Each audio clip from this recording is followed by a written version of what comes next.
Allchinabuy Balenciaga Track haul plus review. In this video, we're checking out a Balenciaga Track sneaker haul from Allchinabuy to see if they're a good alternative to the real thing. So to get started, right out of the box, the design looks pretty close to the original Balenciaga Track sneakers. The layered panels, chunky silhouette, and branding details are all there. However, the first thing you might notice is a difference in materials. Authentic pairs use high-quality mesh and rubber, while replicas can feel slightly cheaper and less structured.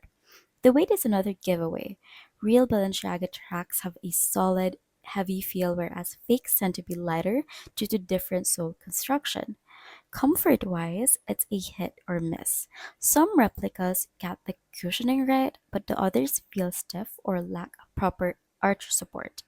If you plan on wearing them often, this is something to consider.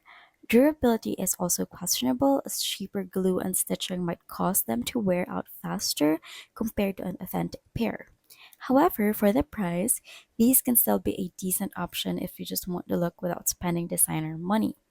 At the end of the day, if you're after a budget friendly alternative and don't mind minor quality differences, all China Buy's version might work for you. But if you want the premium materials and long lasting comfort, sticking with the real thing is a better choice. And that's my review of the All China Buy Balenciaga Track sneakers.